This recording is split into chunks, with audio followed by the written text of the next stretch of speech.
It was a cold November night in Ridgefield, and the small town's only polling center, a large abandoned building with a grim past, was bustling with activity for the 2024 election. From the outside, it looked like any other old municipal building, but as voters entered, an inexplicable chill swept over them, as if the place were alive. The building's history was known by some, whispered in local tales. Years before, it had been a mental asylum, a place for the unwanted and the forgotten. Tragedy had struck there many times, leading to its closure. Many of the town's elders still spoke in hushed tones about the Ridgefield Asylum.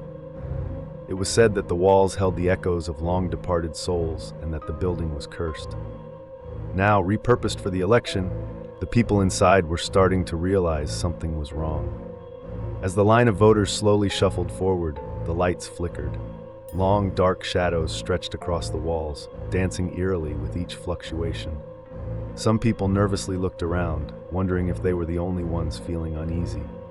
In the corner, an old janitor, a wiry man with a face that looked as old as the building itself, watched the crowd, his face a mask of wariness. A young poll worker named Greg, new to the town, tried to stay busy.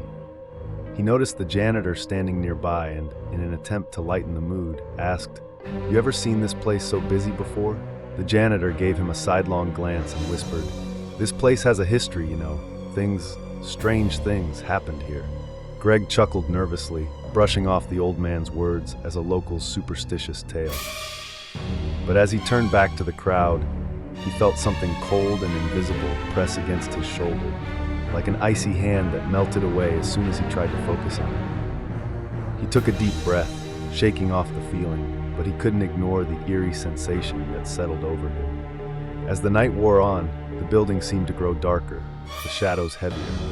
The voting machines, which had been functioning perfectly at the start, suddenly began glitching. One by one, they flickered and showed distorted images instead of ballot options. Voters were taken aback when they looked at their own ID photos on the screen, only to see the faces twist, morphing into ghastly, contorted expressions. One of the voters, an elderly woman named Martha, stepped up to a machine and inserted her ID. Her face appeared on the screen, but the image seemed wrong. Her eyes were wide and dark, her mouth stretched into a sinister grin she'd never made in her life. She gasped, stumbling back. What is this?" she whispered, her voice trembling. A poll worker came over, glancing at the screen just as the image returned to normal. "It's probably just a glitch, ma'am," he assured her, but he too looked unnerved, casting a wary glance at the machine before ushering her along. Then it started happening to others.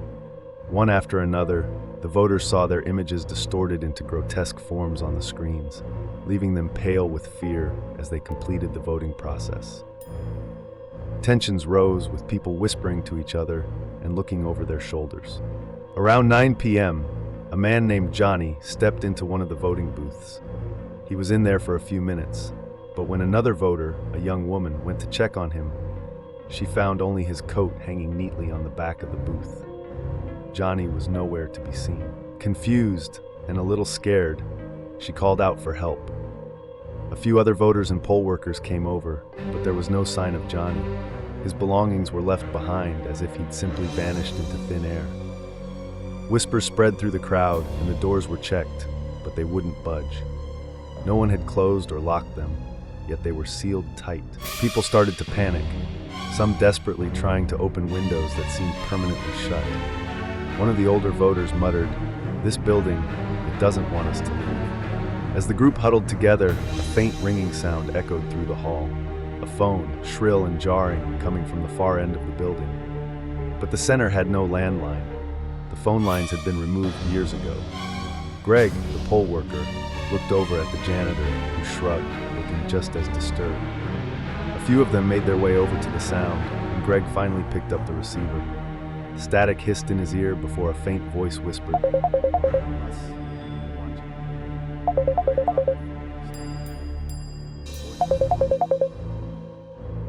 sounded like his mother had passed away years ago.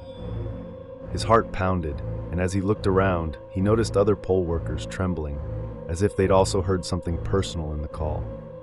The janitor watched them with a knowing look, muttering, "I told you, this place has a history." Then one of the voters, a man in his 50s, approached Greg with an odd expression. "I saw someone," he whispered, "someone who shouldn't be here." He described a figure he'd glimpsed in the corner, a young woman in a hospital gown, her face pale and expressionless. She had been staring right at him, eyes hollow and dark, but when he looked back, she was gone. Around midnight, the lights went out completely. People scrambled to find their phones for light, but even then the battery drained fast. The group huddled close, their faces pale and tense in the dim glow of flashlights. In the pitch-black darkness, they could hear faint whispers echoing through the halls, voices that seemed to drift in and out, growing louder and then fading. Leave now," but there was no escape. Every door and window was locked tight. Suddenly, they heard footsteps, a slow, dragging sound, like something heavy being pulled along the floor. The group fell silent, their breaths shallow as the sound grew closer. In the flashlight beams, they saw faint red stains appear on the walls, smeared in strange patterns that seemed to pulse with the light. Then, something brushed past one of the voters. She screamed, dropping her flashlight, and the light revealed bloody handprints on her shoulder. The janitor spoke up, his voice trembling. "This building, it's hungry. It feeds on fear, and election night, it's the perfect time." In a desperate attempt to find a way out, Greg led a group of voters down a hallway to an old records room. There, in a dusty cabinet, he found records from the building's time as an asylum. Reports of patients going missing, strange noises, and unexplained deaths filled the files. One record, dated in the early 1900s, contained a grim note. "The building is cursed. On nights of high tension, it wakes up. It takes." As they read, they realized the building wasn't just cursed. It was alive. It was trapping them, feeding off their fear, and it wouldn't let them go. In a last-ditch effort, they tried to break down one of the old doors with a metal chair. But as they struck it, the walls began to shake, groaning as though in pain. Dark shadows pooled around their feet, and cold tendrils seemed to reach out, wrapping around their ankles, pulling them back.